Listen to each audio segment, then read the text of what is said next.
આકાશવાણી ભુજ સ્થાનિક સમાચાર આરતી ભટ્ટ વાંચે છે.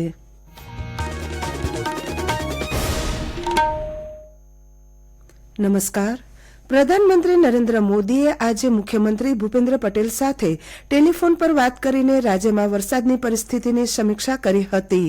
પ્રધાનમંત્રી નરેન્દ્ર મોદીએ ગુજરાતમાં રાહત બચાવ કામગીરીની ઝીણવટભરી વિગતો મેળવી હતી.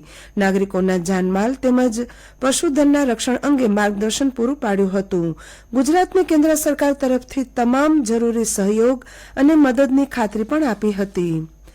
પ્રધાનમંત્રી જનધન યોજના PMJDY વિશ્વની સૌથી મોટી નાણાકીય સર્વસમાવેશી યોજના બની છે.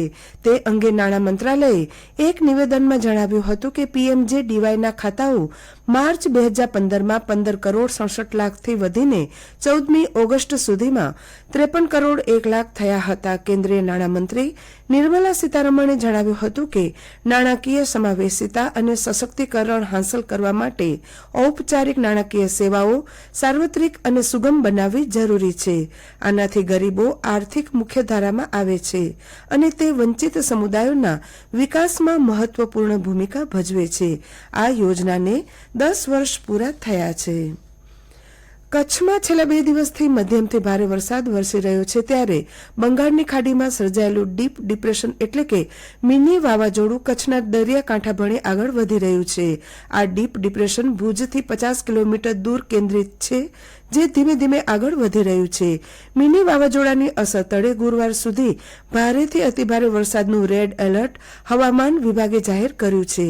હવામાન વિભાગના જણાવ્યા અનુસાર હાલમાં ગુજરાત પર 3 સિસ્ટમ સક્રિય છે, જેનાથી સૌરાષ્ટ્ર કચ્છમાં આગામી 48 થી 72 કલાક ભારે વરસાદની સંભાવના છે. જ્યારે વરસાદની ચેતવણીના પગલે માછીમારોને દરિયો ન ખેડવા સૂચના આપવામાં આવી છે. ગુજરાતમાં સાર્વત્રિક વરસાદના પગલે સવારે 6 કલાક સુધીમાં રાજ્યમાં મોસમનો કુલ સરેરાશ વરસાદ 100%ને પાર કરીને 105% સુધી પહોંચ્યો છે. આ વર્ષે કચ્છ ઝોનમાં મેઘરાજા મન મૂકીને વરસ્યા છે. કચ્છ ઝોનમાં મોસમનો સૌથી વધુ 125%થી વધુ અને ત્યારબાદ સૌરાષ્ટ્ર ઝોનમાં 116%થી વધુ તેમજ દક્ષિણ ગુજરાત ઝોનમાં 109%થી વધુ વરસાદ નોંધાયો છે. આ ઉપરાંત પૂર્વ મધ્ય ગુજરાતમાં 102%થી વધુ, જ્યારે ઉત્તર ગુજરાતમાં હજુ સુધી 84% જેટલો મોસમનો કુલ સરેરાશ વરસાદ નોંધાયો છે. આગામી 30 ઓગસ્ટે 2024ના રોજ યોજાનાર ભુજ તાલુકા યુવા ઉત્સવ, માંડવી તાલુકા યુવા ઉત્સવ અને અબડાસા તાલુકાનો યુવા મહોત્સવ હાલ ભારે વરસાદની આગાહીને કારણે રદ કરવામાં આવ્યો છે. આગામી દિવસોમાં તે ક્યારે યોજાશે તેની નવી તારીખો પછીથી જાહેર કરવામાં આવશે.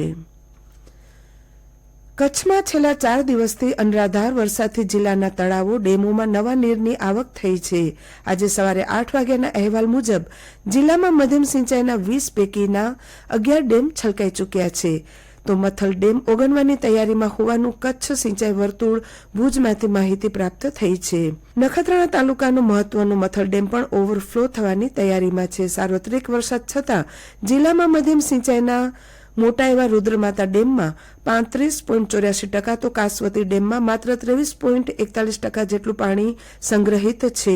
લખપતના સાનદ્રોમાં 23 અને રાપરના સુવઈ ડેમમાં 28% જેટલો પાણીનો જથ્થો સંગ્રહિત થયેલો છે.